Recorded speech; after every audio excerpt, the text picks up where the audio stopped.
Lay back, relax, enjoy it all. Saturday night, it's time to say no more. S&M with Tally and KRC. Come pleasure or pain, welcome to the stream.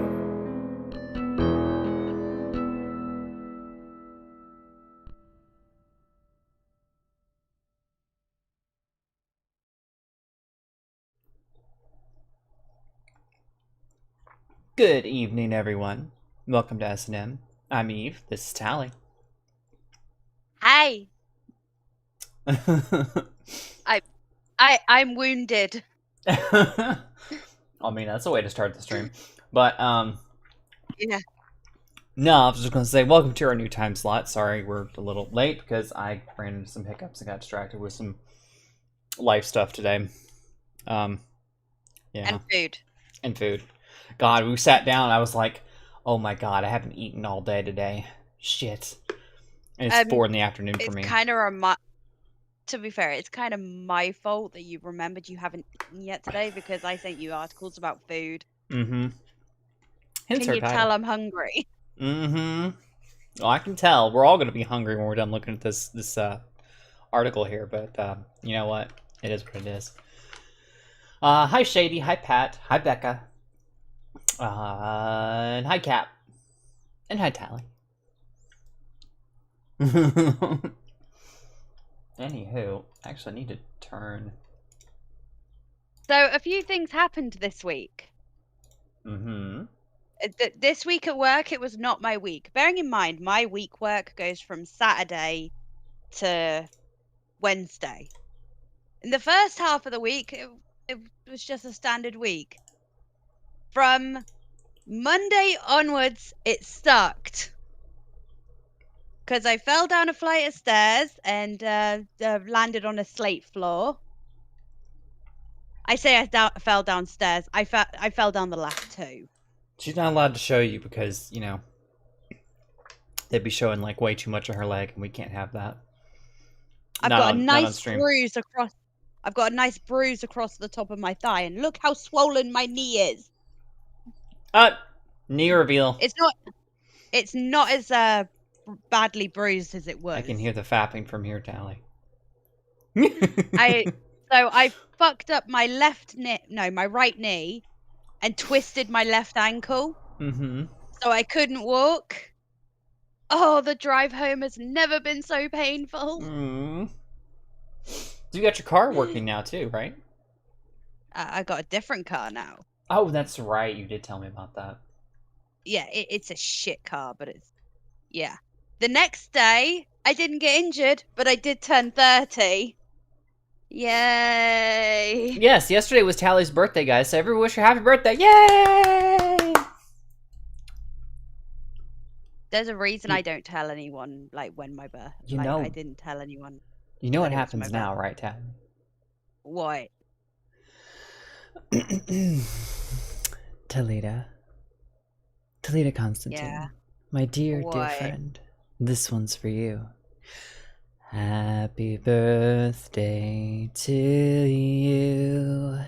Happy birthday to you.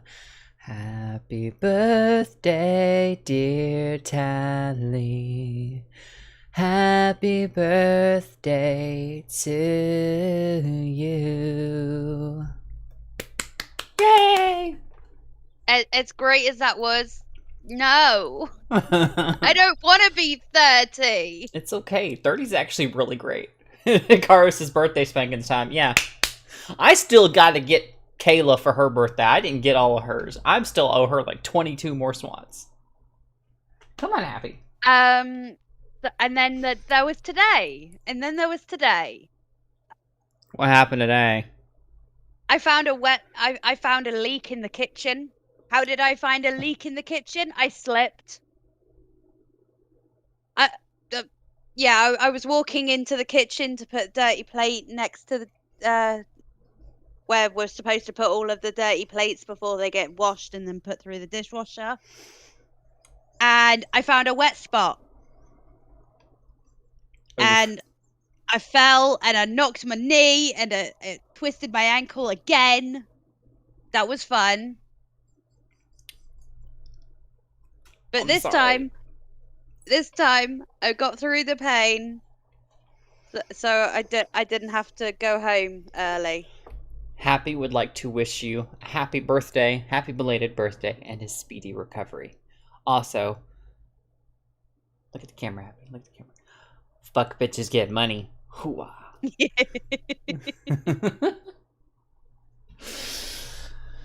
Oh my goodness. Because I work Saturday to Wednesday. Today is like my Friday night. Mm-hmm. It's great. I didn't do it. How was your week? My week was alright. Oh.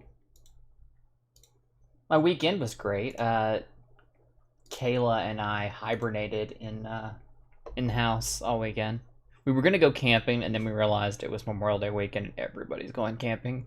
And she's like, yeah, I kind of don't want to be around people. And we were like, well, A, we neither one have very much money to go camping right now. To really leave the house and buy supplies to go do that stuff. So, nah.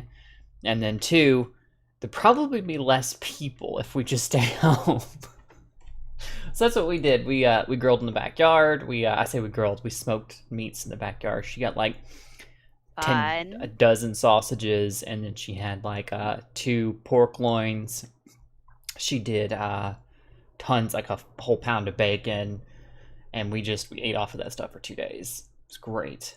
I made a lasagna for her birthday. Turned out really well. A little spicier than I meant it to be, but she liked it, so it was fun. I had a good weekend. That does sound like a good weekend. Mm-hmm. I'm kind of jealous. Well, it wasn't that great, Hallie. But no, it was her birthday this past weekend. I think the B-Day song, what? We got yeeted. No, but the birthday song is not a licensed song. You can sing happy birthday to people. No one owns the rights to the birthday song. There are several songs that are copyright free. The birthday song is one of them. Twinkle Twinkle Little Star. Mary Had a Little Lamb. Have you ever noticed that all of these songs that are all copyright free, they all have the same tune? Yeah, Cap said something about I think the B-Day song may be why they got yeeted. No, we didn't get yeeted. We're still here. Refresh page.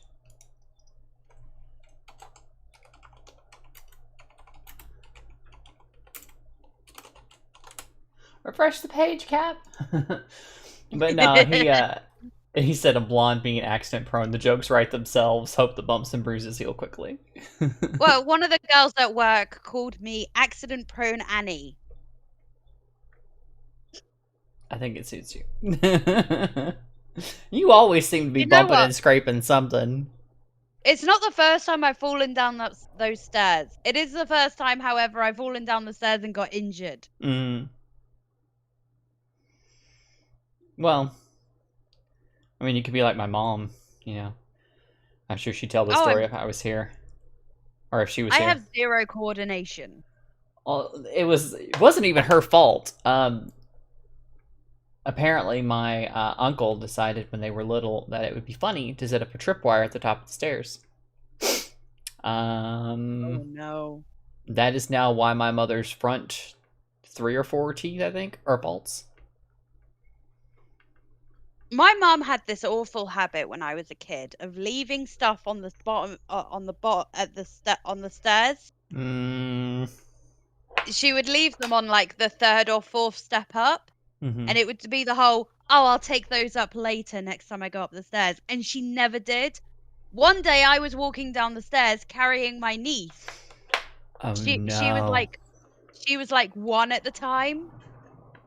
And I stood on whatever was on that step, and I fell down the stairs, but I twisted in a way so that I took the brunt of it, and she didn't get injured at all. I didn't let go of that kid until I hit the floor at the bottom of the stairs, and she slid across the wood floor on her knees. Oh, goodness. I'm so glad neither of you was seriously hurt. I sprained my ankle. It was the third time I sprained that ankle, and it swelled up like a balloon. It was like 3 times the size of what it should have been.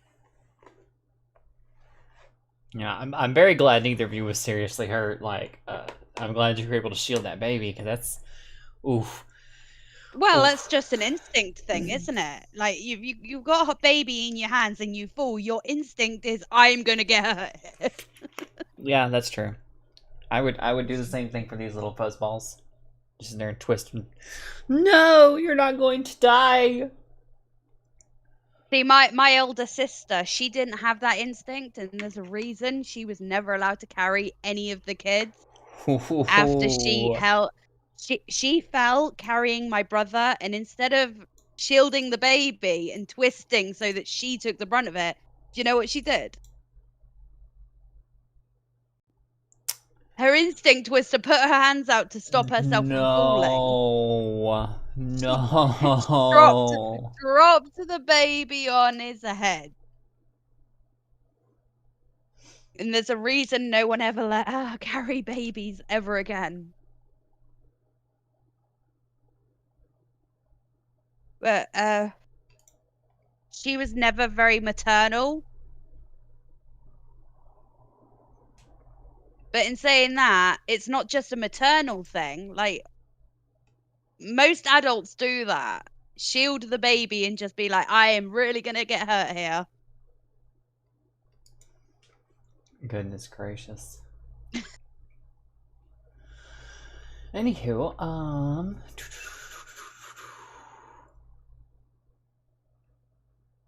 Anyway, you were saying. Would you like to talk about our topic or one of our articles for today? Yes, we're gonna make everyone hungry. Yep. I'm gonna share with the class here.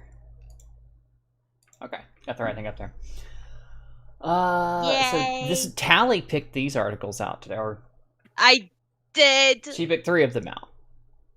So I'm gonna throw in an extra one at the end just to surprise her and for shits and giggles. But these first 3 that we're gonna do, Tally picked them out for today. So I did. I'm so proud of her. Yeah. I got hungry and I was just like, She decided, hey, we're gonna make everybody else hungry too. So 57 famous foods around the world to try in a lifetime. I'm already not gonna make it through this article, Tally. I'm starving. What's the best cuisine in the world? I've got crackers. I'm good. Oh, I ate something, but it's not enough. I need, like, food.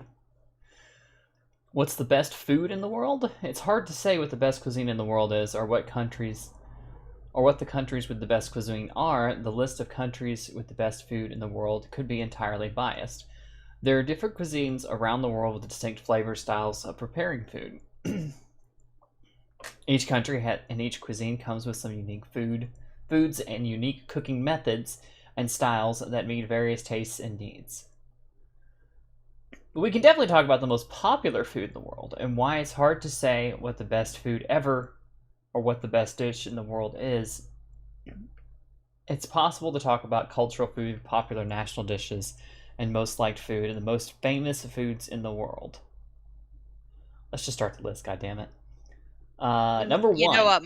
My favorite food is either Japanese or Thai. Yeah. Number 1 is Italian pizza. Apparently, pizza just comes from a particular part of Italy. Nepal? No. Nepal? No. Naples. Nipples.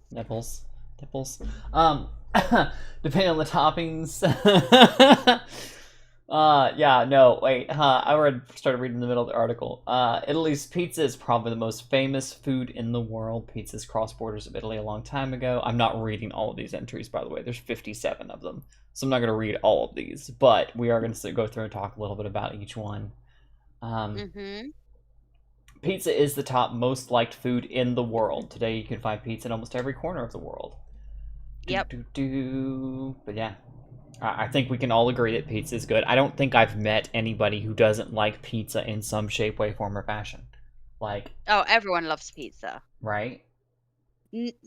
Pat's asking if Cornish pasties are on this list. I don't think so. Oh no, might be. We'll see. But Turkish doner kebab.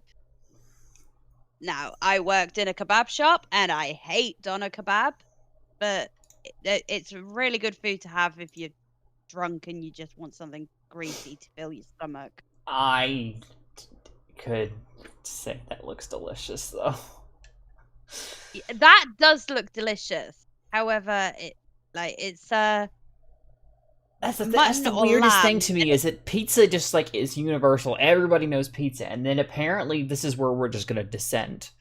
Like the world is going to, because the kebabs would not have been number 2 for me as like most famous, most popular. I wouldn't have guessed. This isn't a kebab. This is a doner kebab. Oh, okay. Which is different because a kebab is meat on skewers that is then char grilled. Mm-hmm. A doner kebab is a rotisserie thing of meat.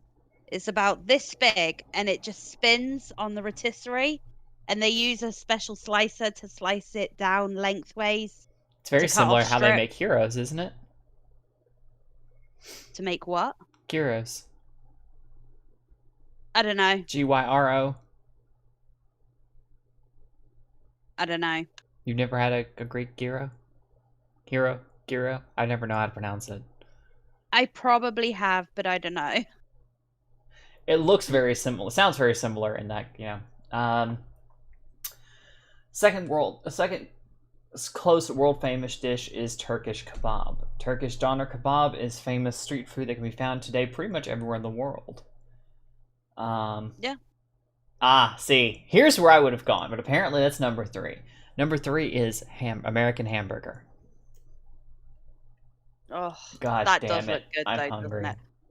You know what? Whenever I get an American style hamburger, I always get extra pickles, and I don't know why. I just love pickles.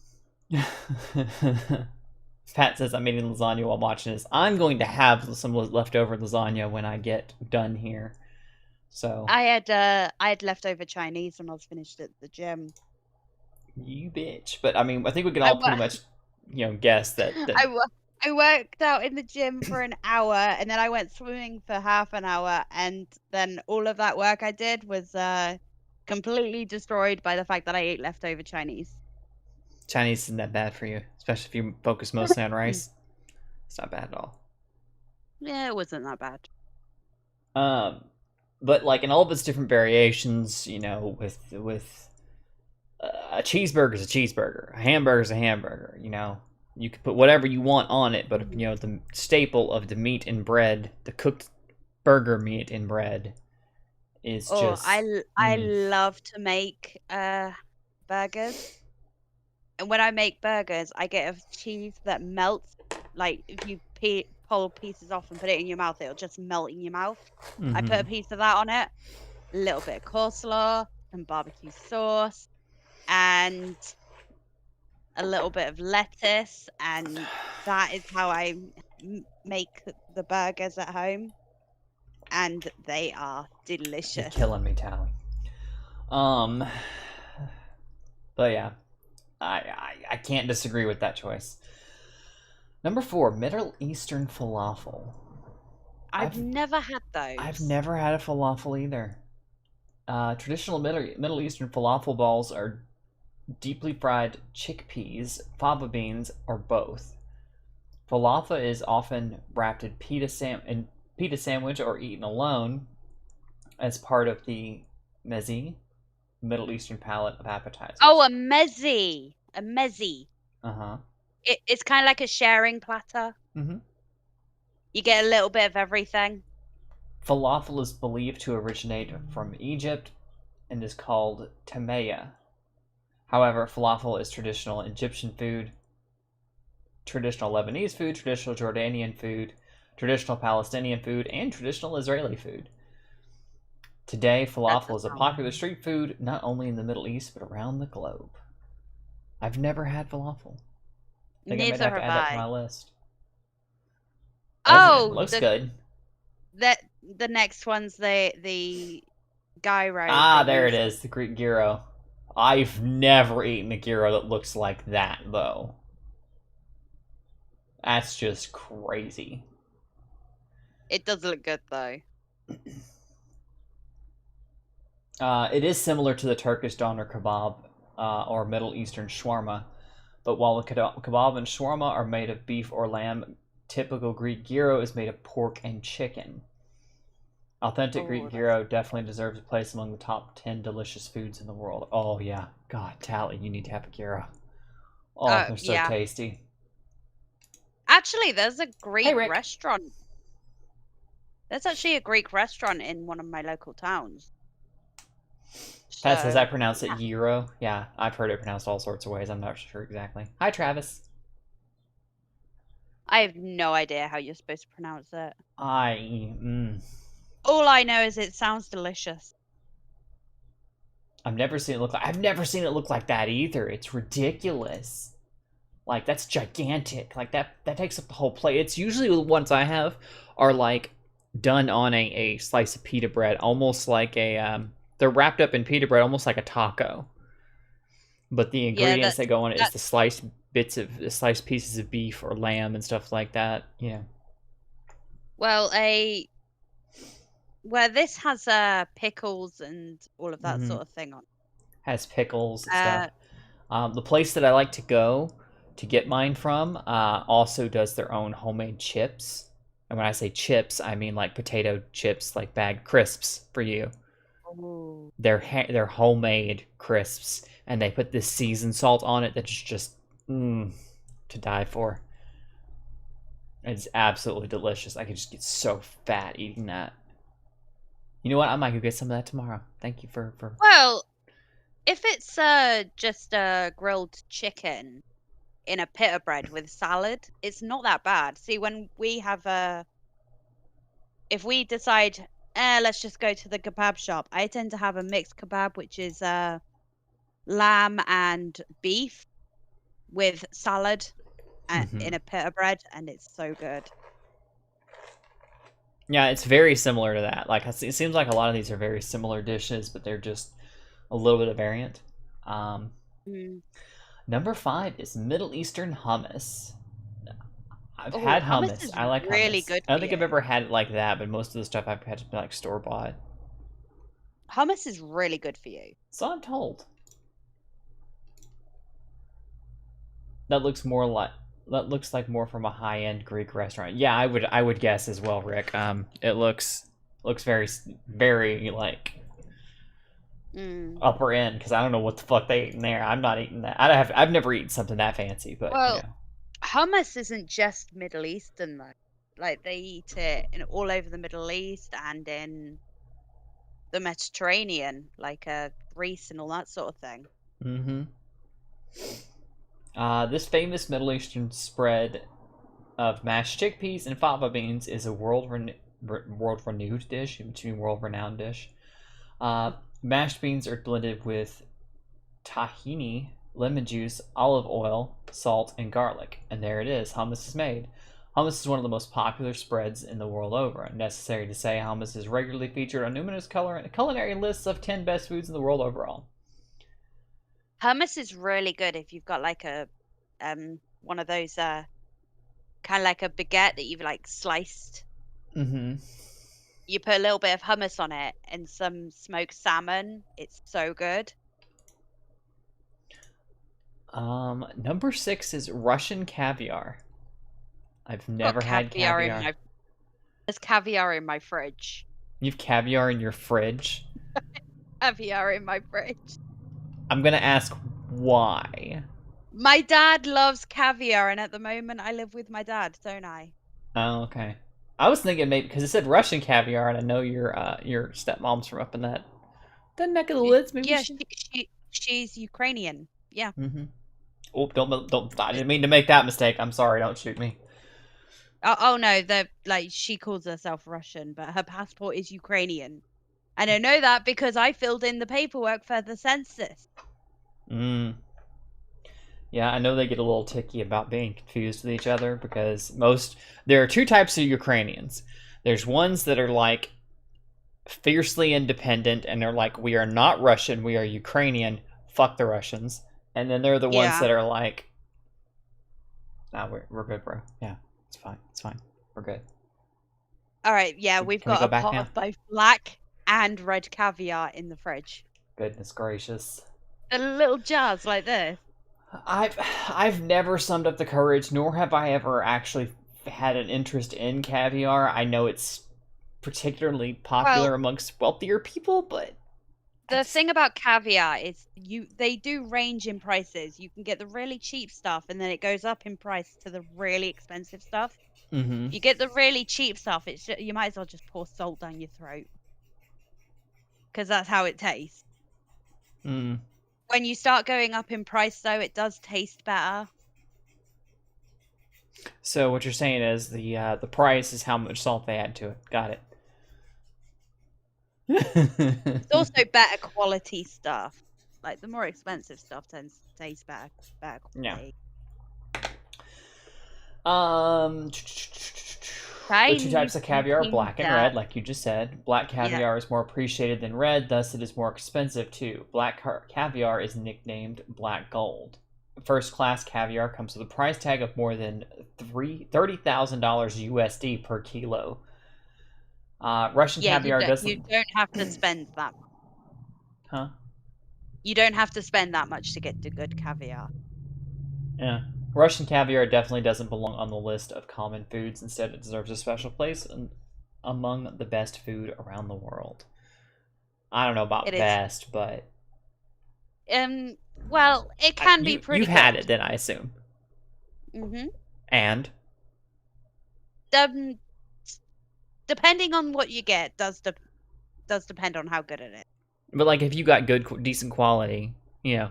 If you get good quality stuff, it's pretty tasty. Okay, I'll just have to take your word for it because I don't know if I can. It's one of those things on the list of things I'm like. Well, it's fish eggs, isn't it? Pig intestines and fish eggs are kind of right there next to me, on the same level. They're not quite as bad as because I won't eat chitlins. Fuck chitlins. Like that. I don't food... like sweet corn. Mm-mm. I will eat any kind of vegetable. Like I love vegetables, but Brussels sprouts and sweet corn can fuck right off. Rick says it's an acquired taste. I'll just have to take your word for it, buddy, because I'm not gonna acquire it. It is an acquired taste. He's right. Next would be Chinese Peking duck. I've never actually had duck. No. Yeah, I can say it's one of those things I've never like actively avoided it, nor would I be opposed to it. I've just never. It's never come up. Have you never had Peking duck? Well, have you just never had duck? Never had duck of any kind. I don't really know. It's just never been one of those things that's ever come up. Well, duck's one of those meats that's you can cook kind of like beef. Mm-hmm. Rather than like chicken, you have to cook it all the way through, otherwise you will get food poisoning and die. Right. Whereas duck, you can cook it like beef. So you can cook it like rare, medium rare, things like that. It's better medium. Yeah. But yes, you can. Like there was a place that we used to go to when we went on holiday when I was a teenager. When we were in Cyprus. And obviously when we were in Cyprus was the only time we ever went to this place. And whenever we went there, I would always get the butcher's choice. And it's basically a hot plate, which is basically a piece of slate that they put in a kiln. Mm-hmm. So it is really hot. It sounded like you said kill, not kiln. A kiln. Spell it. One of the really a furnace. Spell it's a okay. Maybe you are saying So- wrong. I don't know. Maybe you are saying right. I don't know. Go ahead.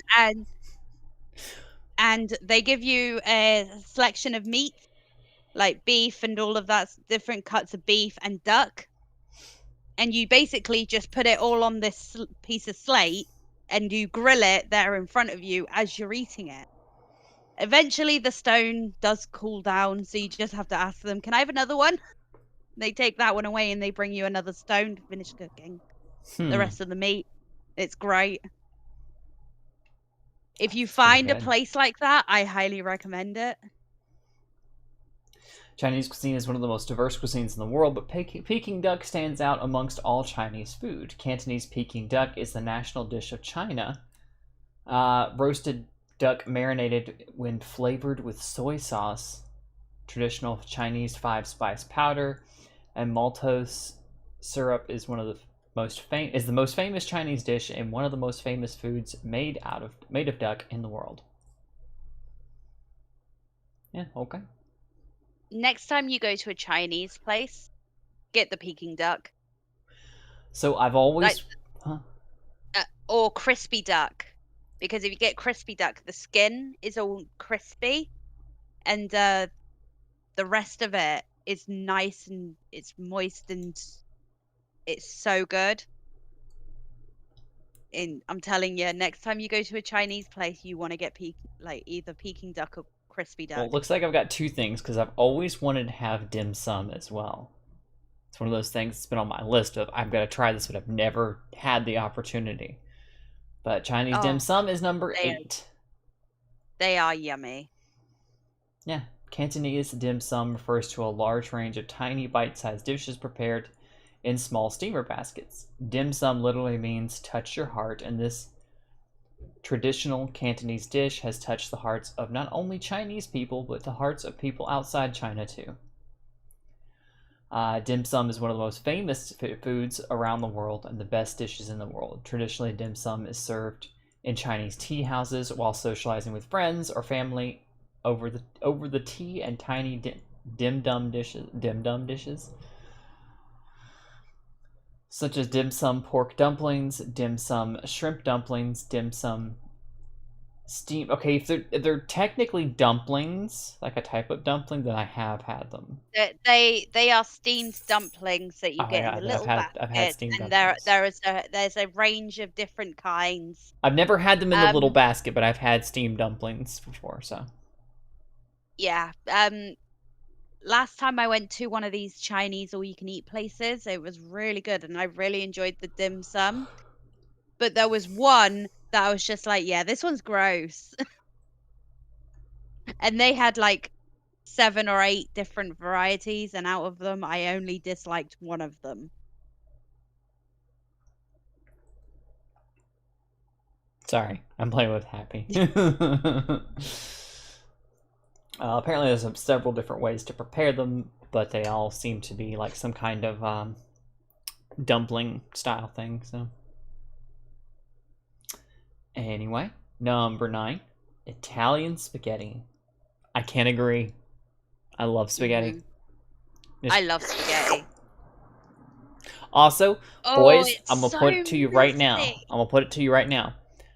Never take a bitch out for spaghetti on your first date, because then she'll see what a slob you are, and then you're fucked. So, oh no, on a first date, always take a woman swimming. Why? Because then you can see what she looks like without her makeup on. I was just thinking, like, her clothes get wet, and you can see what she looks like naked.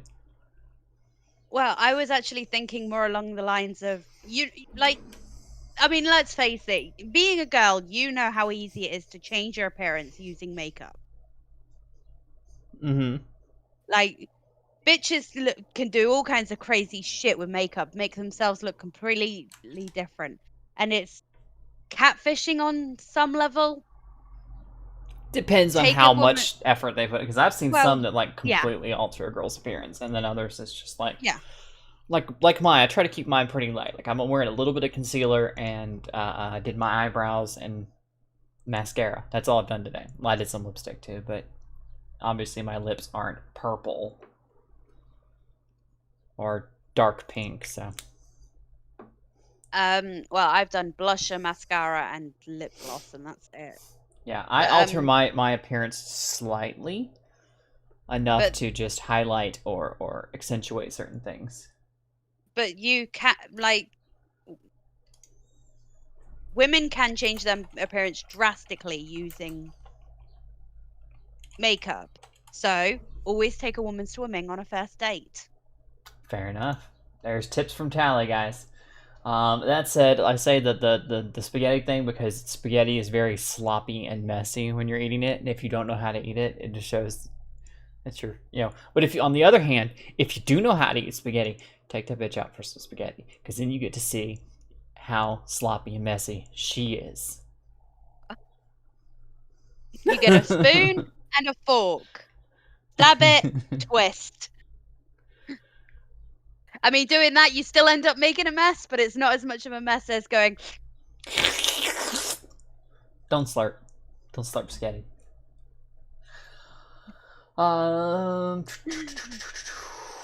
This long and thin pasta are traditionally prepared with only garlic and olive oil, with tomato sauce and basil. I'm not trying to read those names. You guys can see them on the screen right there.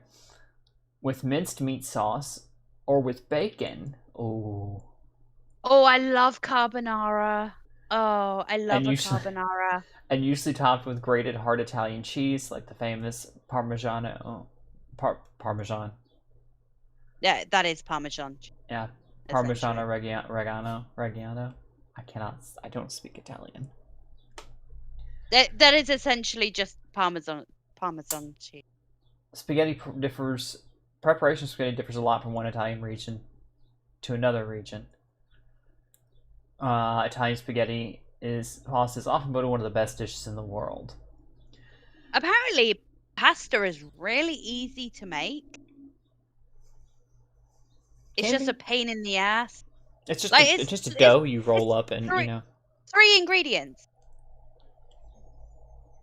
That's it. It's just 3 ingredients to make pasta. The pain in the ass is rolling it out if you don't have a pasta roller. Yeah.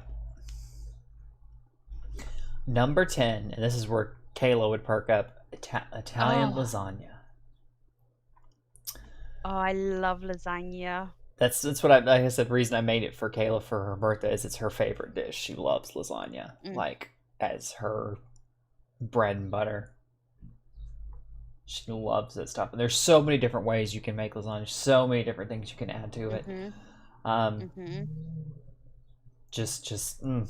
Like, there's Mwah. different ways you can layer it as well. Like, I tend to do sort of like a bolognese and a cheese sauce, and then I have the pasta on the bottom, bolognese, pasta, cheese sauce, pasta, bolognese, pasta, cheese sauce, sprinkle it with cheese, put it in the oven.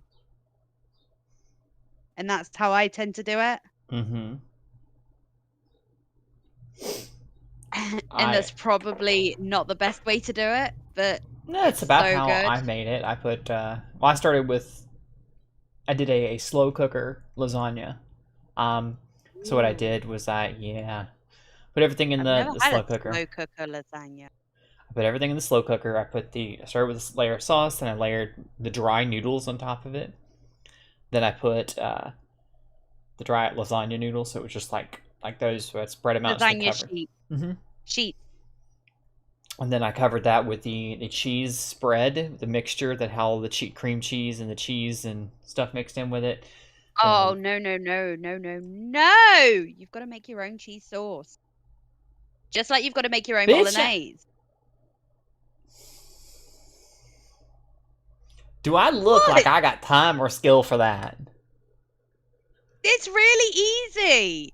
Just make sure you cook the base cheese sauce, because the base of a cheese sauce is a roux, which is basically just a white sauce. The You've gotta cheese make sure- mixture was made of 2 large eggs, 32 ounces of ricotta cheese. And I put it called for mozzarella cheese, but Kayla said that for her recipe she liked to substitute Italian cheese, and Monterey Jack. And then it also includes Parmesan cheese, Italian seasoning, garlic powder, and black pepper. That was the cheese mixture. I quite like cheddar cheese. Cheddar cheese comes from a region in Cornwall. It's a place called Cheddar. Yeah. And there's a place there called Cheddar Gorge. And that's where cheddar cheese comes from. It's really good. I just love cheese. Pat says key is getting it layered to where you can slice it right out of the oven and it not be a gooey loose mess. I let mine sit for 30 minutes before I sliced into it, so that's what I was instructed to do. So I always make my own cheese sauce, and it's really easy to do. And you just have to make sure you cook it long enough, otherwise it tastes like flour. Mm-hmm.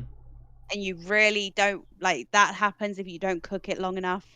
Like, as long as you think it needs cooking, cook it for like 5 minutes longer. Pat says at work we mix cheddar and mozzarella. Ooh. Sounds good. Because mozzarella melts really well and really easily, which is why it's primarily used on pizzas. It is a very when it comes to gooey. making cheese sauce as well, you want to start with the highest temperature cheese first. So the cheese that needs a higher temperature to melt, that would be the cheddar.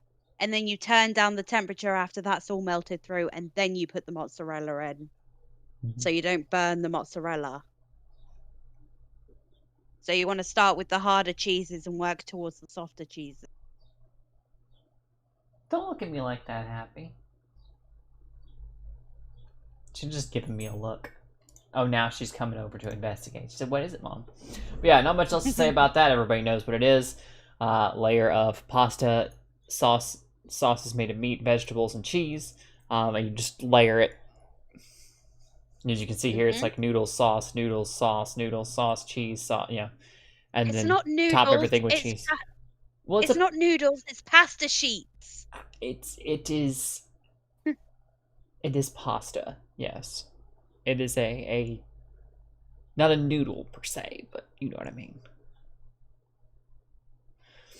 Noodles are Asian. Pasta. Number 11 tally is Italian bolognese sauce. If you can make a bolognese, you can make a lasagna. If you say so. Pasta and all different kinds of pizza and all different kinds of pasta around the world are world famous foods from Italy, but ragu alla bolognese is considered to be the national dish of Italy. Although there is no general agreement among Italians about what dish is the national dish, they agree that the bolognese sauce is widely used in Italian cuisine with almost all dishes. Spaghetti, tagliatelle, pappardelle, fettuccine. Authentic bolognese sauce is made from tomatoes, minced beef, garlic, wine, and herbs. Red wine. Red wine. If you say so. I'll take your word for it, because I don't know. Don't ever put white wine in bolognese. It does not go well. I'm going to speed up a little bit because we still have other things we want to talk about. Number 12 is Middle Eastern baba ganoush. I've never had that. Can't say that I have either. They don't even have a picture. I don't, unfortunately. It's made from fried and smashed eggplants with chopped tomato, pomegranate, molasses, herbs like mint and parsley, garlic, cumin, olive oil, lemon juice, and some salt and pepper. That sounds good.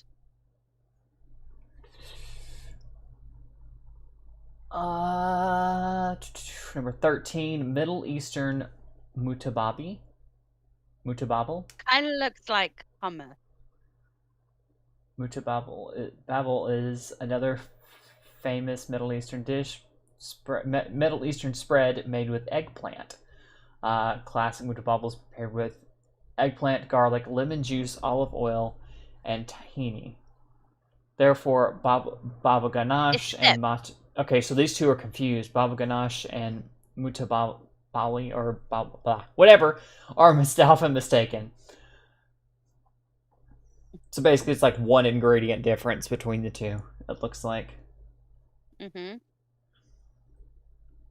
Ooh, Oh, Indian rice. Indian biryani rice. Oh, that looks tasty.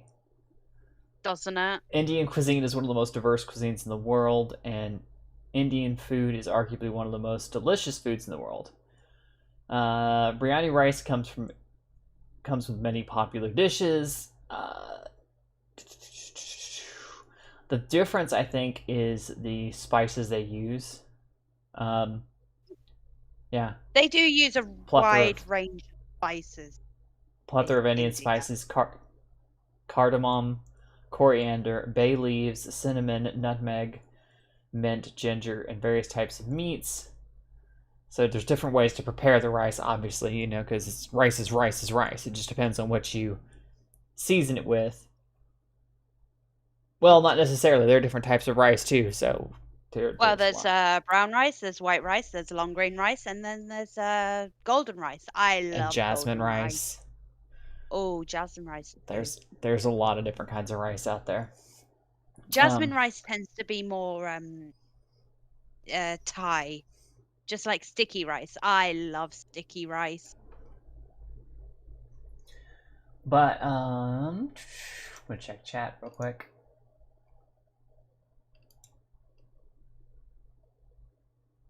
You really want to light her up, Eve? Call a pasty a pasty. Hi, Izu. No. How about them Cornish pasties, Tally? No. No. No. No. It is called a pasty. But what about the pasties, Tally? Do you not wear pasties? Pasties are those things you put on your nipples. You weren't to looking, hide. were you? You weren't looking, were you? No, I wasn't. I was going, what about them pasties, Tally? I'm 12. Alright, moving on. Indian thali. Ooh, that looks good. Indian thali refers to various small size dishes, typically on a round platter. Thali literally means plate. Every Indian region has its own thali. Therefore, there are 16 different thalis across India, and each comes with unique dishes. This is one of those sharing platter things, isn't it? Yeah, I've had something like this before. I can't remember what all was included on it, but it had stuff like this, like little dipping. It's basically like when you go to a Mexican restaurant and you get like chips and salsa. You get little like thick, like crispy pita bread. Basically, that's what that is right there. And then you just dip it in the different sauces that they send out with it, and it's just all these different flavors, and it's. Yeah, you just tear off a piece of the bread and just dip it in the different sauces. I can't say I'm a gigantic fan of Indian food because I'm really not. There's only a couple of dishes of Indian food that I actually like. But yeah, same. I can understand why, it has have such an attraction to people, so. Well, like I said earlier, they use so many different kinds of seasoning. Number 16, Indian chicken tandoori. Chicken tandoori is a famous... I love tandoori. An Indian dish and is made from chicken marinated in yogurt and spices and then roasted on skewers in a cylindrical clay oven called tandoori. Chicken tandoori is highly appreciated in the world and is one of the most famous foods in the world overall. Can't say that I've ever had it. Tandoori is one of those Indian dishes that I really enjoy. Fair enough. Number 17, Spanish paella. It's paella. Paella. Thank you. Spanish food is praised across the globe. Rice. It's rice with different seafood in it. Let's see. Spaniards savor different types of paella, meat paella, seafood paella. Am I saying that right? Paella. Paella. Vegetable paella or mixed paella. My light broke. Uh-oh. My light broke. The charging port broke. Well, that sucks. Shit. Sorry. Yeah. I'm gonna have to buy a new one, aren't I? Well, you got a job now, so you can do that. Yeah, I can. She's like, but I just got money. I don't want to spend it all. I just bought this a couple of weeks ago. Really? Fuck. Yeah. It's still under warranty then. Um.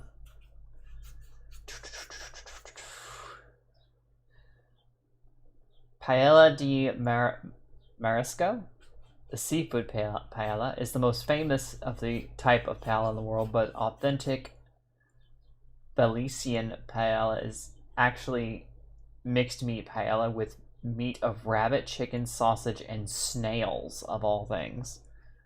Ew. Yeah. Yeah. If you say people- so. Yeah. Oh no.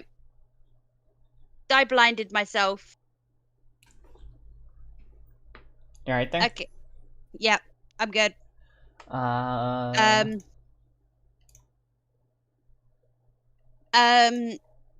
Yeah, the most common is the seafood one, which is mussels, scallops, and shrimp. Pat says we use jasmine when cooking General Tso's chicken. Ooh. I need to come Oh, wherever the it next is you one's- work. The next one's gonna. Doesn't he work in a hospital? Oh. I don't know. Yeah, you're not gonna be impressed with the next one. French escargot de something. Maybe you can read it, Tally. No, Okay. it's snails. It's snails. It's snails. I won't slander a cultural dish like this, but You know what? no. I don't like snails. No, just no. Have Frog you- legs though. have Frog's you- legs are pretty good. You can keep your fish chicken, your water chicken, okay? When I It went, actually tastes like chicken. so I'm told. I'm just gonna gloss over this. You know, snails are You know snails are what? snails. We went to a French restaurant when I was a kid, and my sister went. She was sitting there going, "I'm gonna get frog's leg," and she was like 11. No, she wasn't like 11. She was like 8, Because she thought she was cool. and she got frog's legs. And the first thing that she decided to do was just get the fork, stick it in the hips, and make the legs dance. And while she was doing that, the legs were doing that. So I went when I went to the Wasteland weekend with Kayla. One of them decided to cook frog's legs for breakfast, and they have this package, and they're just sitting there pulling the frog legs out to put them on the grill, and each one was just like bigger and bigger and bigger than the previous one. So you get to the point where you get the last ones out, and it's like, damn, this bitch didn't miss leg day, did he? Like, look at this motherfucker was swole. Who battled this frog for 12 hours to wear down his stamina so they could finally kill him and put him in his bag, you know? Like, damn. My dad made the joke that they don't actually kill them. The frogs just wheel out the back of the restaurant in wheelchairs. Oh my goodness. But, no, that was the closest I've ever gotten to having I could have had frog's legs. I opted against it. I ate shark, though. Was it shark? No, it was alligator. It was alligator I ate. I ate alligator, though. I've had crocodile. No, it was alligator. I've had alligator. It was good. It was very good. It was good. Yeah, alligator is pretty good. It was not what I expected, and had a weird fishy taste to it, but it wasn't a bad taste, if that makes sense. So, Yeah, I know what you mean. number 19, French garlic soup. Traditional French creamy garlic soup originally comes from the region of Provence. Authentic French garlic soup is made of smashed garlic, salt, pepper, cloves, thyme, sage, bay leaves, olive oil, egg yolks, shredded cheese, and toasted rounds of baguette. I've never had garlic soup. I've had French onion soup.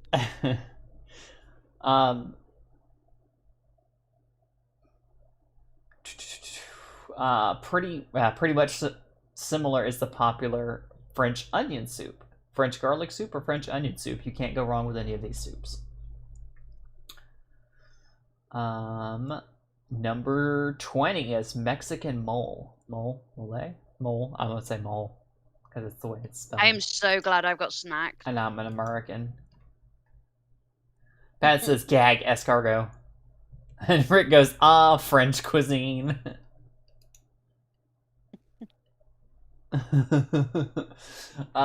You know what? Don't give us shit about the French cuisine. Give Sam shit for that. Mole is the national dish of Mexico. It is a sauce made of a mix of chiles, nuts, seeds, and vegetables, various spices, and some unsweetened chocolate, tomatoes, and raisins. Mexican mole is typically used as a base for a stew or is considered as a sauce and poured over meat or poultry. Turkey most commonly. It's not really that weird to use chocolate in savory dishes. Like, I had a friend who was a chef. He was my old housemate when I was living before the last housemate I had. Mm-hmm. And I made a roast dinner, and he decided he was going to make the gravy to go with this roast dinner. And he made chocolate gravy. And you know what? It was pretty good. Yeah, unsweetened cocoa can actually, like, it doesn't taste like chocolate. It tastes like cocoa.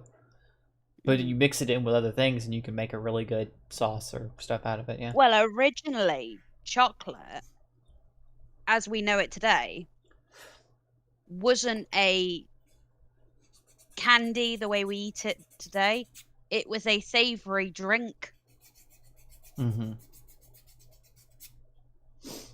Number 21, the Mexican burrito. Never had a burrito. Mexican cuisine. You've never had a burrito?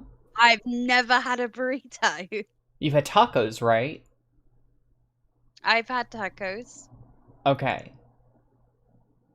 Like, never had When I make tacos, I like to use soft taco shells. Guys, she's more- never had a burrito. You're 2 steps away from a fucking burrito. Like, in my opinion, I'm going to read what they say it is in a minute. In my opinion, a burrito is almost like a taco, but a burrito has beans in it. Yeah, usually I've never had a burrito. usually refried beans, like a paste almost. Mexican cuisine holds some of the world's best food, and Mexican burrito proves it. Burrito is a traditional Mexican food made of a cylindrically wrapped tortilla filled with rice, various meats, chicken, beef, pork, cheese, and vegetables, lettuce, tomatoes, beans, onions, and condiments, salsa, guacamole. Today's Mexican burritos are popular street food worldwide. Yeah, like, it's more about, for the burrito, it's more about how it's wrapped up. It's usually wrapped up completely, or at least wrapped up, whereas a taco is just kind of folded. You fold the bottom up, wrap it up so Right. you can hold it like Right. that without it dripping out the bottom. Mm-hmm. Yeah. Coming in at number 22 is Mexican tacos. See, when I make tacos, I like to use soft taco shells instead of the hard, crispy taco shells. Tacos are much smaller in size than burritos and are a common Mexican finger food. Like burritos, Mexican tacos come filled with various ingredients: rice, cheese, meats, veggies, condiments. The difference is, while burritos are made of rolled tortillas, tacos are made of folded tortillas. Like I said, it's just all about how you prepare it, basically. There's a very slight difference. Oh, the next one's one of my favorites. Oh. Japanese sushi. This is where I'm gonna lose my mind, y'all. I love sushi. Oh my god, I had sushi the other day. I was so happy. Pat says, what? Hi, Kefkers. She says chocolate gravy. Rick says, I've never had any Mexican food. Rick, go to Taco Bell. Like, it's cheap and shitty, but at the same time, it's an amazing experience. No, don't go to Taco Bell. No, Go to a family-run Mexican restaurant. Go to a Mexican restaurant. It is worth the excursion. Like, trust me. Trust and believe. Yeah, Mexican's pretty good. I love sushi. Yeah, but sushi. is- Japanese sushi is one of the world's is one top world renowned cuisine. And I'm so glad I actually talked to trying sushi because I did, and I have not regretted it. Like I have yet to come across a sushi that I don't like. There's some of them I've looked at and gone, no, I won't try that. But most of the ones that I've actually put in my mouth and tried have been good. Like all of them I've ever actually eaten. I don't like egg, but some sushis that I've had, they've had a little bit of egg in them. Mm-hmm. And even those I enjoyed. You don't like eggs, really? No, I don't like egg. Hmm. I don't know why, but the smell of cooking egg just makes me gag.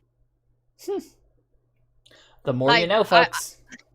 I would make my little scrambled eggs for breakfast, and I'd be there dry heaving while scrambling his eggs for him in the morning. The things you will do for love. I hate it. Like the smell of egg, and I don't know why. It's ever since I was pregnant, I just cannot stand the smell of cooking egg. Fun facts about Tally today, kids. Sushi is a Japanese dish made of vinegared rice with seafood, vegetables, and sometimes tropical fruits. Vegetarian sushi is quite popular as well. There are many types of sushi depending on ingredients. The main ingredient is always remains rice. It's always wrapped in rice. Even if they take the seafood out. Well, it's either wrapped in rice. It's always either wrapped in rice, on top of rice, or there is rice in it somehow. Mm-hmm. Well, that's the difference between rice and sashimi. Because sashimi is basically like raw fish on top of rice. It can be like a ball of rice, or it can be like a bowl of rice, but you know. No. Sashimi is just thinly sliced raw fish. Sushi has the rice. If it has rice, it is sushi. If there is no rice, no. If there is rice, it is sushi. If there is no rice, it is sashimi. Sashimi is actually the next thing on the list. What you call this picture, Tally? Look at this picture, number 24, Japanese sashimi. Well, it's not. You don't eat it with the rice, though. Look, they're picking it up without the rice. I didn't say you had to eat it with it. It's just served on top of rice. Well, yeah. Okay, yeah. It's a different kind of rice. This simple Japanese dish consists of raw slices of meat or fish, typically eaten with soy sauce. Okay, it doesn't mention anything about rice, so you're right. And wasabi. Shut up, Tally. You've got to have wasabi in your soy sauce. Number 25, I think college students everywhere will agree. Japanese ramen soup. The stuff that, college kids eat because it's $1 a box or whatever, or $1 a pack, is a very bare bones version of... As far as I'm concerned, that is not ramen. It is the ramen noodles. That's about it. In a flavored broth. That's about it. It has nothing else that goes into a typical ramen. Yeah, as far as I'm concerned, like I said, that's not ramen. Because ramen has the meat, it has the noodles, it has the broth, it has the vegetables.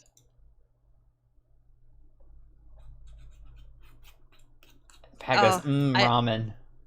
I love it. Rick says, kick her butt, Eve. I am. Get that booty. I'm gonna get her butt, Kefki. You can help me? I'm gonna get Tally's butt. Huh? Oh, I just love Japanese food. This wheat noodle soup is made with meat broth flavored with soy sauce or miso and topped with slices of pork, seaweed, spring onions, and menma? Fermented bamboo shoots, yeah. It looks yummy. It is yummy. Oh, and half an egg. Yeah, Either duck. typically, yeah. It's either a duck or a quail's egg. Vietnamese pho at number 26. Pho is a famous Vietnamese soup. Basically, it is a rice noodle soup with knuckle bones of beef or chicken, roasted words that I can do. Roasted the onions and ginger. It's the Vietnamese version of ramen. Yeah, and spices, cloves, cinnamon sticks, fennel, star anise, coriander pods, cardamom, and chili peppers. So, yeah, basically. It's a noodle soup. It is a noodle soup. You're a noodle soup. Coming in at number 27, Vietnamese spring rolls. I wouldn't have guessed Vietnamese, though. Odd.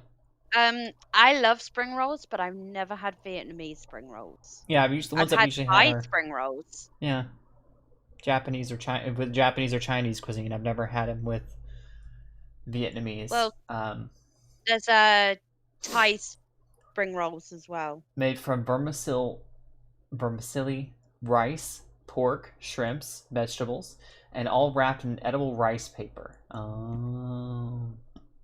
Excuse me. Fresh spring rolls are a popular appetizer in Vietnam and a must-try food in Vietnam. Okay, yeah, no, I don't have anything else to add to that one. There you go, kids. You know what? I think I might actually save this webpage so I can follow the links on how to make them. I would be so fucking fat. Well, the thing is, you say that, but the thing is, each of these dishes, if you cook them properly at home, very low fat. Like there is a lot of carbs here because there's pasta and all of that sort of thing. It's a lot of carbs. We're at number 28. There's very little fat. I'm going to show you. Back up to here, Tally. Back up to what number? Number 3. You tell me how you gonna make your cheeseburger low fat.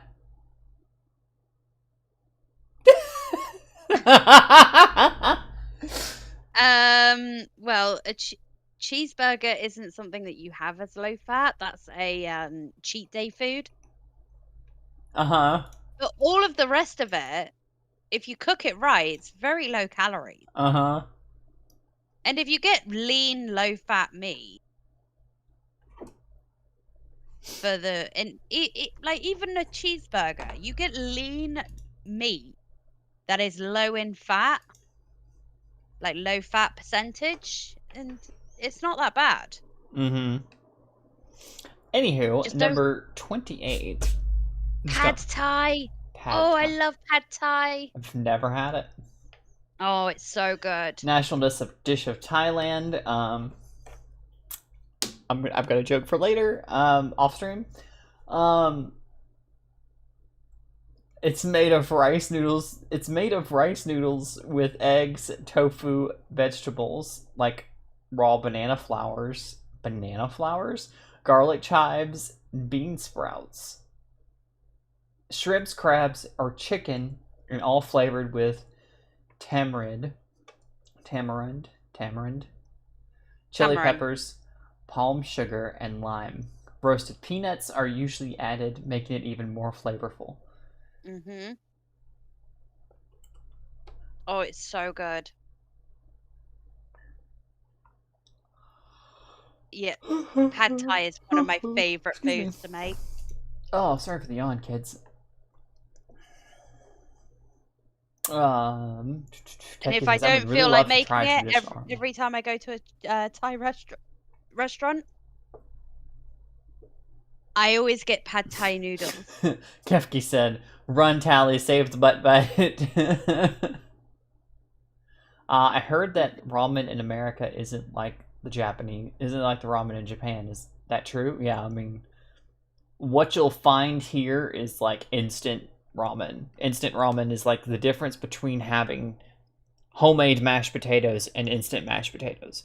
Sure, the instant mashed potatoes will have some facsimile appearance of mashed potatoes and may even have some of the same flavors, but there's a lot more subtlety to homemade mashed potatoes when there's a lot more nuance to it, a lot more texture to the food. I know how to make Japanese ramen, and it's pretty easy to make and it's delicious. And if you want ramen, don't buy the ramen packets, just make it yourself. I'll even make it even easier for you. Don't be like make it yourself with like the noodles and shit, but go buy the ramen packet. Then also go buy some better sauces and actual ingredients to add to the ramen, because the noodles are basically the same. You make it yourself. You're making it yourself. You Right. basically want some kind of meat. You want a few different kinds of vegetables, like Japanese cabbage is a good one. Bean sprouts, bamboo shoots. I don't tend to use bamboo shoots, but you can. I say give it a try. I've had like actual ramen from a I think it was a Japanese restaurant I had it at, and it was really good.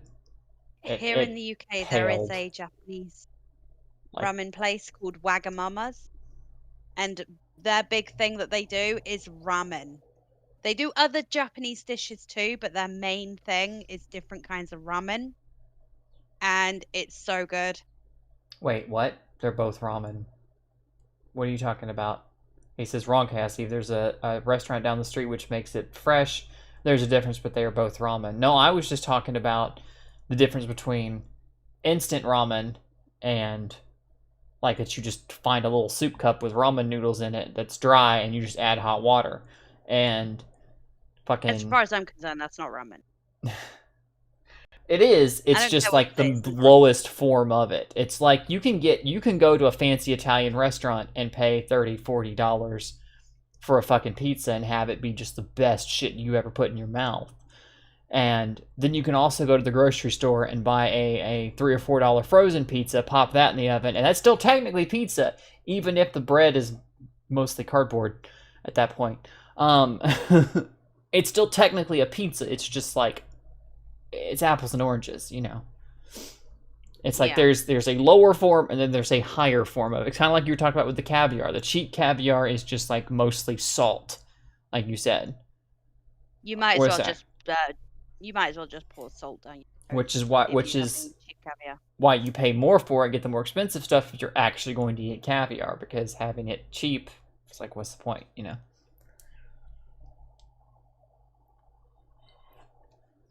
Yeah. Don't diss my ramen, then fighting towards. Hey, I'm just pointing out that it is not as good a form of ramen as like say the Japanese. It's you know.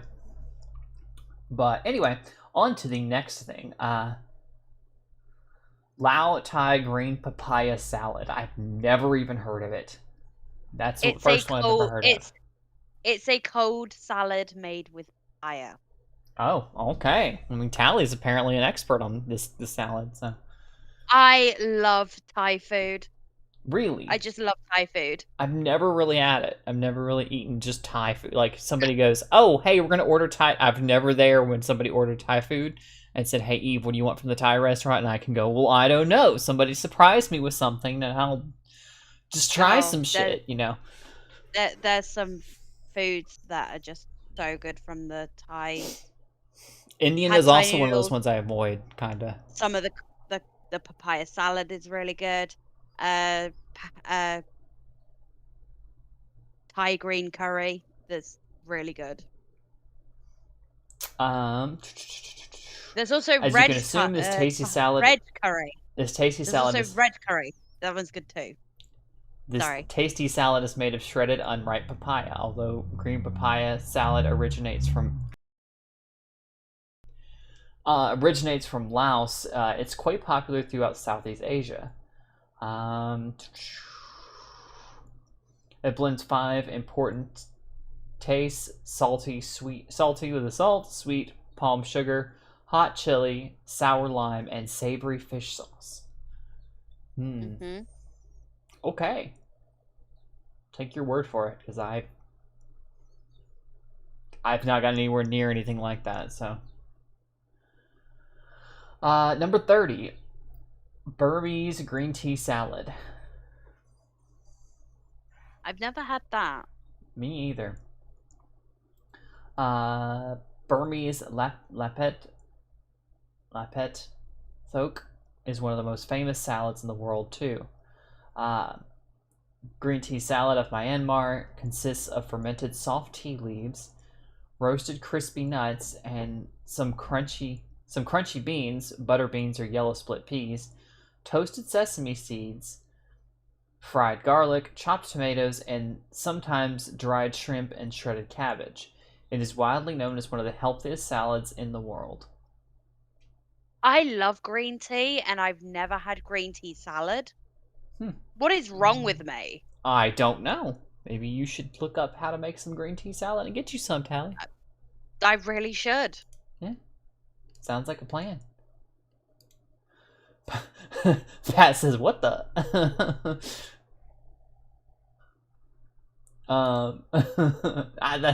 It is what you see on the picture there, my friend. That is what that is. I don't know, bruh. I'm not gonna try all of these, but a lot of these I'd be like, yeah, I'd be down for that. See, I am gonna try all of them. I'm gonna try. I'm gonna find recipes and try all of them. Israeli shakshuka. Shakshuka is a popular Israeli dish made of poached eggs in sauce of tomatoes, chili peppers, and onions, spiced with cumin or za'atar, yeah, paprika, cayenne pepper, and coriander. Shakshuka originally comes from the Maghreb region of North Africa, more precisely from Tunisia. Tunisia. But Israel is the place where shakshuka reached world fame. There you go. Not much else to say about that one. It looks good. Like, it looks more like it's something that's like a dipping thing, you know? It does, doesn't it? Although, yeah, looking at the ingredients, yeah, it is a sauce. Mm-hmm. Looks more like it's a sauce to dip things in or to spread over something else. Mm-hmm. Number 32, Egyptian kosheri. That doesn't look delectable. No, it doesn't. It kind of look like insect? I didn't want to say it, but kosheri is a national dish of Egypt. This traditional Egyptian dish is made of tasty carbs, rice, macaroni, lentils, chickpeas topped with onions, and special vinegar tomato sauce.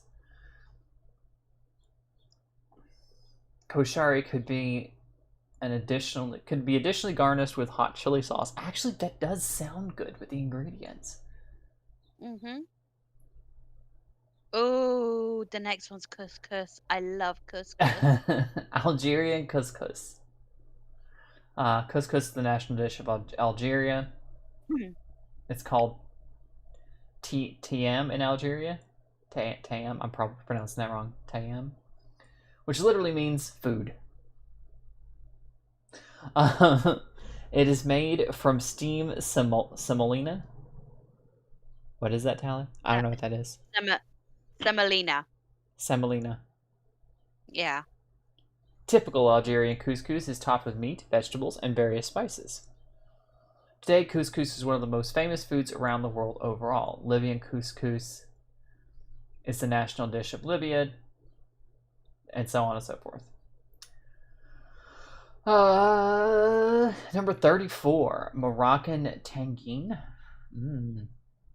That looks kind of good. I might be willing to pick some of that. I mean, you just pick through that. It does look really good. Couscous is the national dish of Morocco, but tagine is a world famous dish from Morocco as well. Is a dish this traditional Moroccan dish is meat or fish based stew. Ooh.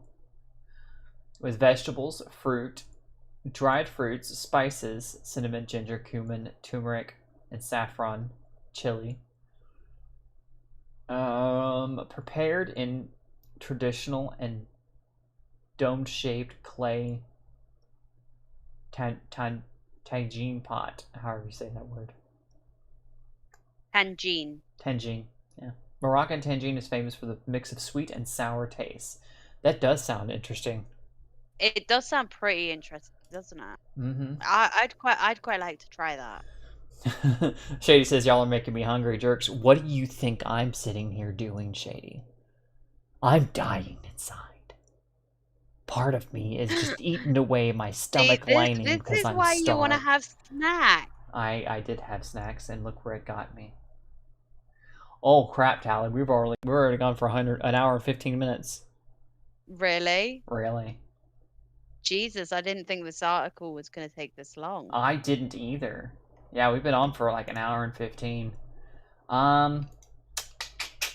Just for kind of reference, we're not going to really comment on the rest. I'm just going to run through and read the rest on the list just so we can go ahead and get through this, because this took all day. Wow, I didn't actually expect it to take this long, but good pick, Tally. Well, I suppose we can comment when we get to stuff that's really good. Mm-hmm. Ethiopian injera, whatever that is. Traditionally, different stews and salads are put on injera. It's a flatbread. It's a flatbread made with a spongy texture. Made of teff flour. Argentinian asados. That looks good. Looks like steak. Mm-hmm. First of various grilled meats, steaks, sausages, ribs. Argentinian barbecues commonly served with chimichurri, a sauce made of vinegar, garlics, and herbs. Ooh. It's done exclusively on coal and wood, never gas. So Argentinian barbecue. Something you'd have to barbecue. Yeah, basically Argentinian barbecue. Peruvian ceviche. How do you say that? Fuck knows. Famous Peruvian dish consists of raw fish, lime, lemon, onion, and chili pepper. Italy has carpaccio, Japan has sashimi, and Peru has fish. It's the Peruvian sashimi. Yeah, basically. Ooh, ganache. Hungarian goulash. Sorry. Goulash is the national dish of Hungary. The traditional Hungarian dish is basically a beef stew with onion and paprika.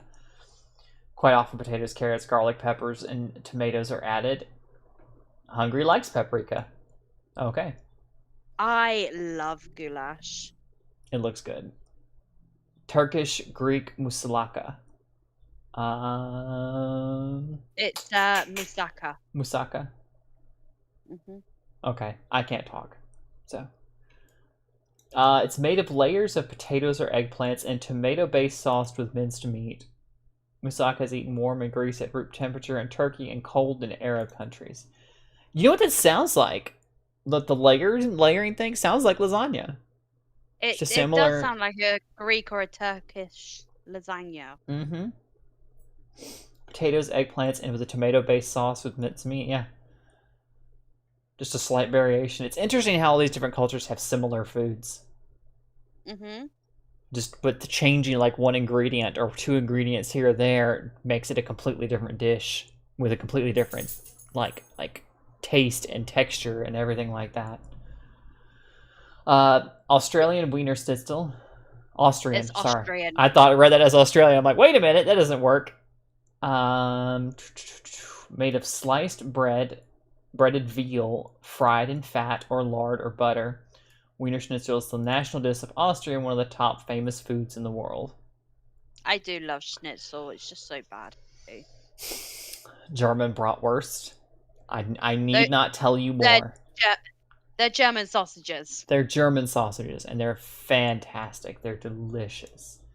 Absolutely. Actually, the town I was living in, when I was living up north, before I moved to that village, the town I was living in, they had a German food and drink festival. And it was a lot of fun. Yeah. A lot of German sausages and beer. Yeah. Kayla keeps talking about wanting to go back to Germany, and I'm like, I'm interested just for the food, you know, stuff like this. Oof, oof, I'd be drooling. Anyway, Yeah. number 42, Belgian what the fuck? Mussels. Mussels. Yeah, they're mussels. They're clams. Mussels are a No, national they're not. food. They're not Well, clams. they're They're mussels. It's a shellfish. different. They're a shellfish, but they are different to clams. Mussels Clams are the are, national like, food of Belgium. In Belgium, they are cooked or steamed with onions and celery and commonly accompanied by fries. Oh, should I add that there's a dispute about French fries not being originally French, but Belgian? Who cares? They speak French in Belgium, or at least parts of it, so you'd be forgiven. Yeah, in parts of it they do. English Yorkshire pudding. Oh, this is something that you have with a roast dinner. Mhm. It's a like a kind of like your biscuit, but it's not dry like your biscuit. Looks like it's So served it's really light, with like a really gravy or light and something. fluffy. Yeah, it's Yorkshire served on pudding roast is a dinner. national dish of England. Actually, this simple baked pudding is a side dish made from eggs, flour, milk, or water. Typically, it is served as a first course with onion gravy or as a main course with beef and gravy. Okay. Yep. They are delicious. Alternatively, you can just put it in a baking tray, put sausages in it, put it in the oven, and you've got toad in a hole. Okay, I learned a thing. English Stilton cheese. France has a wide list of first-class cheeses like Munster cheese, Brie, Camembert, Roquefort. Camembert. Yep. Italy has a wide range of famous cheeses. Blah blah blah. But delicious Stilton comes from England. There are two types of creamy Stilton: blue Stilton and white Stilton cheese. I'm not a big fan of blue Stilton. Well, it doesn't say what's in it, like how it's made. It's moldy cheese. Gross. It's cheese that has got a particular kind of mold in it. It's not harmful to you. In fact, it's actually pretty good for you, but it's gross. Swiss cheese fondue. Fondue is Swiss?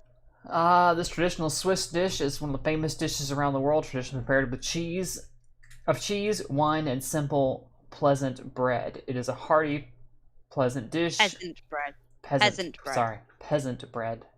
It is a hearty peasant dish prepared in a rounded ceramic pot with a handle on the top of the burner. Consumed widely in the winter. Typically, Swiss cheese fondue is eaten with long, thin fondue forks.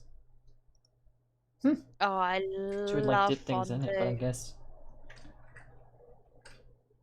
Okay. I love and here we go, Rick. Here we go. You ready? Number 46. Canadian poutine. What? Poutine. You never heard of poutine? No, I've never heard of poutine.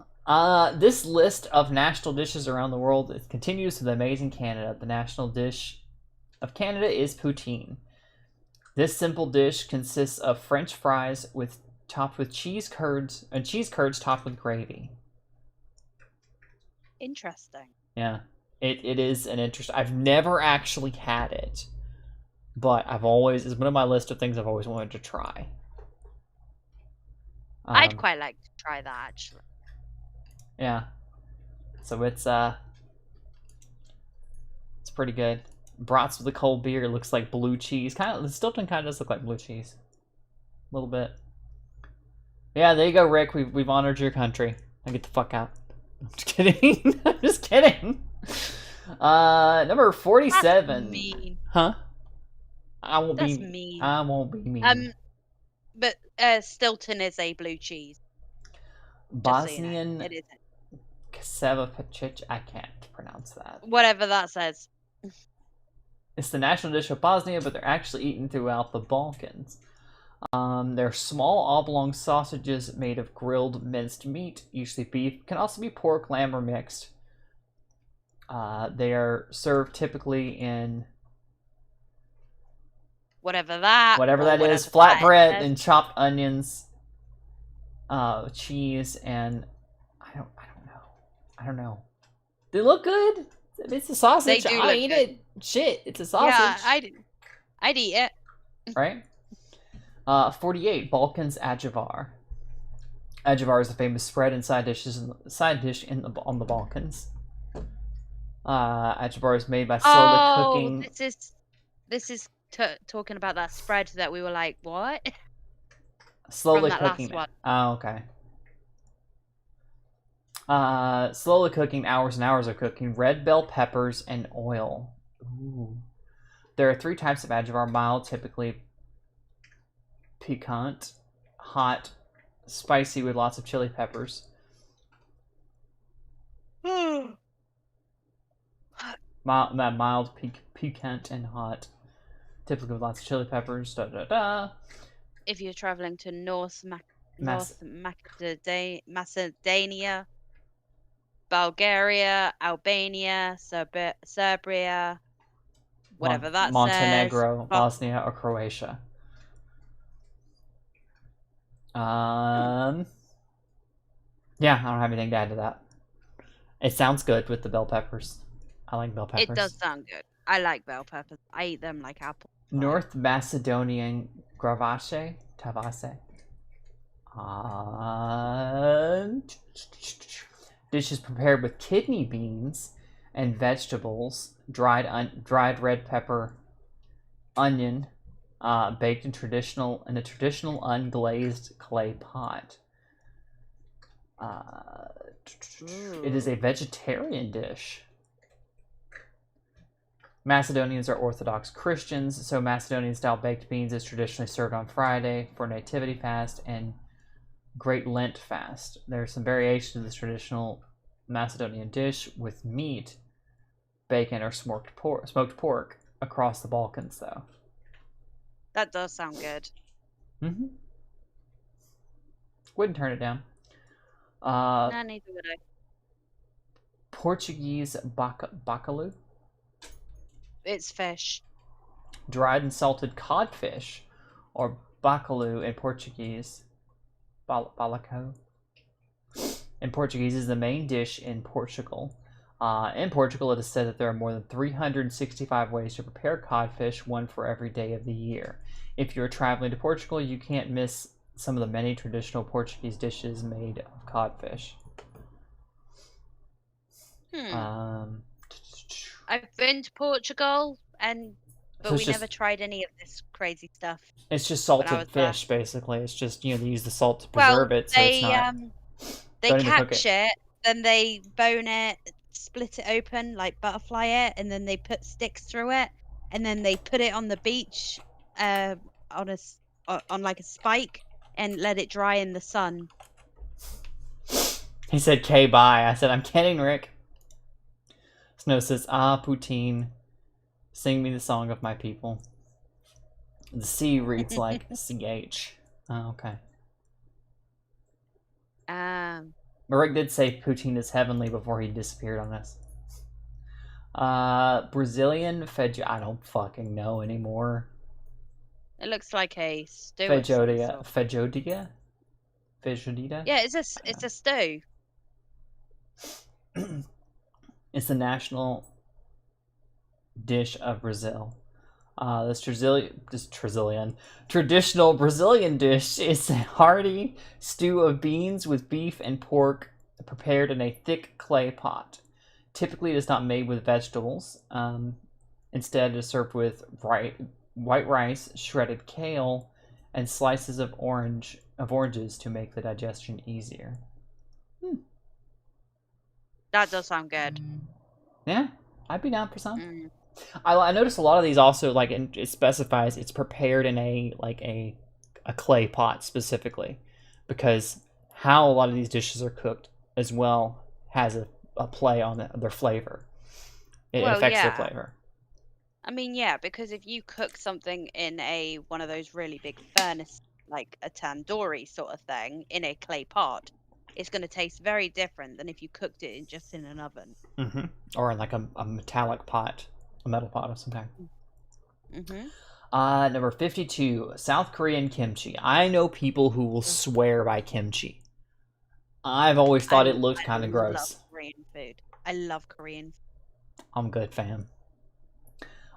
Kimchi refers to spicy fermented vegetables. It is often described as spicy or aromatic Korean sauerkraut. Well, that's why I don't like sauerkraut. Cabbage or radishes are salted and drenched with water. After a few hours... If you want to try a Korean food that you would really like, caramel and sesame seed chicken. Maybe. It's really good. After a few hours of fermentation, chili powder, garlic, scallions, ginger, and sometimes even salted seafood are added. Korean kimchi is regularly voted as one of the top foods by many world gourmands. I disagree. It's always looked and smelled weird to me. It's just one of those ones I steer away from. Dante says, "Bleh, kimchi is disgusting. I can't get past the smell." Easy, on the other hand, says, "I love kimchi. Kimchi flavored things like kimchi ramen." Brick says, "This is the entire show this week." It is. We've already hit an hour and 31 minutes, so. It is, yeah. We're talking about food. 53, Filipino chicken adobo. We'll go a little longer, it's fine. Adobo is a national dish of the Philippines. This traditional Filipino food is prepared from pot-roasted beef or pork meat, sometimes both, in a special sauce made from vinegar, soy sauce, cooking oil, garlic, peppercorns, and bay leaves. That doesn't actually sound all that crazy. That does sound pretty good. After this one, we've only got 4 left. Yeah. 54. Czech fuck. Oh, that looks good. That thing. See, you can read the name yourself. It's from the Czech Republic. Oh god, the words went all crazy. No. I had street food when I was in Prague. Never had that. They're boiled bread dumplings made with milk, flour, egg, and yeast. That sounds yummy. Yeah. Oh.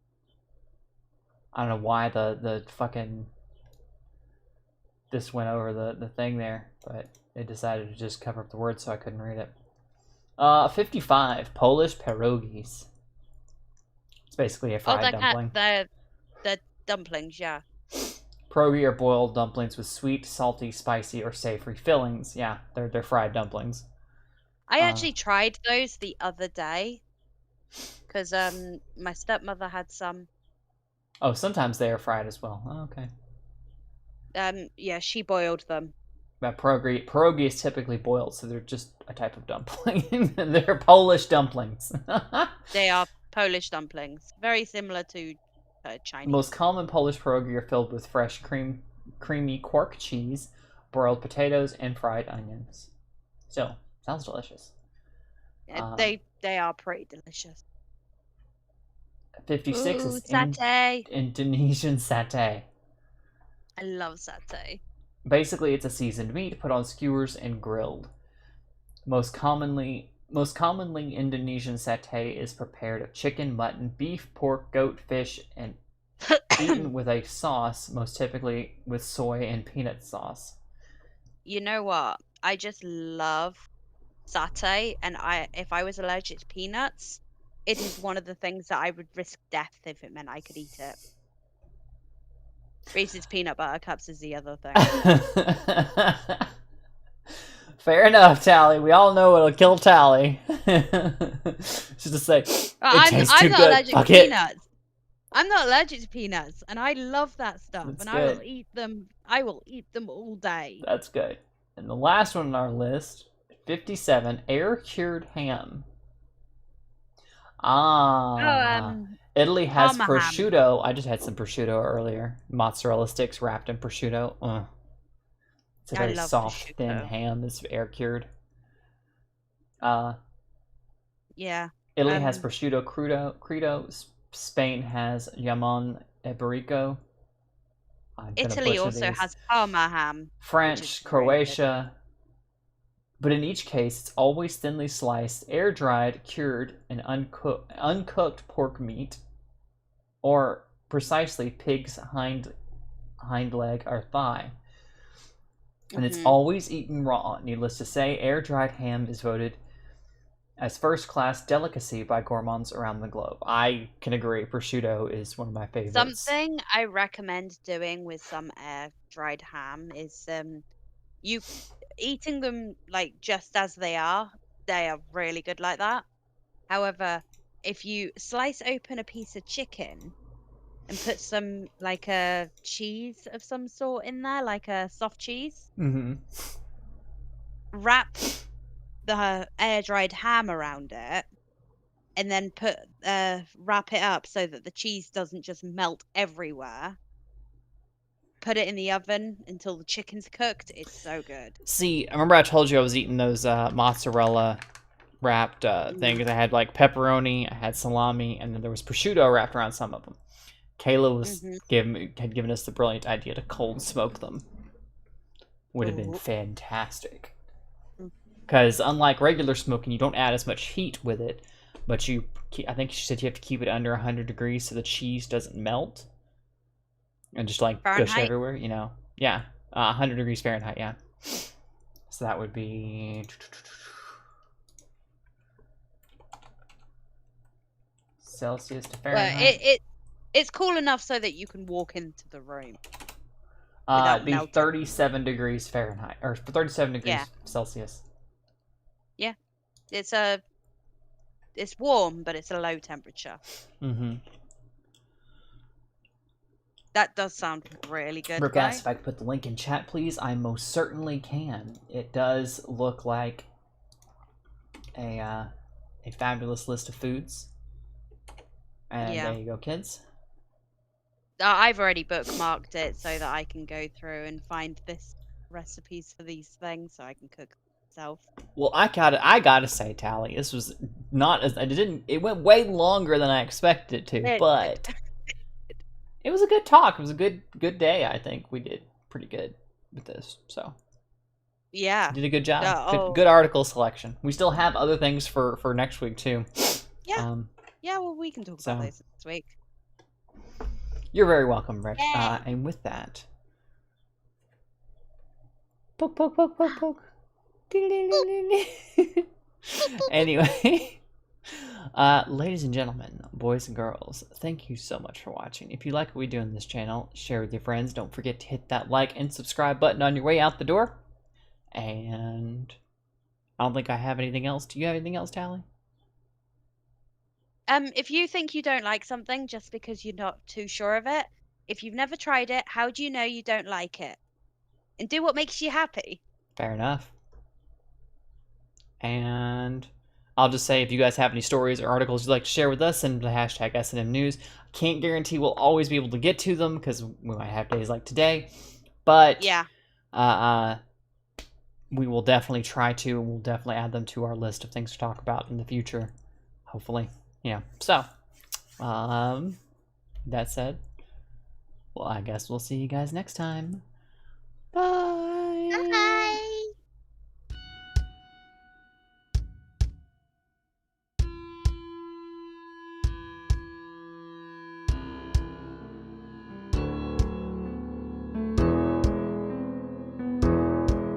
Lay back, relax, enjoy it all. Saturday night, it's time to say no more. S&M with Tally and KRC. Come pleasure or pain, welcome to the stream.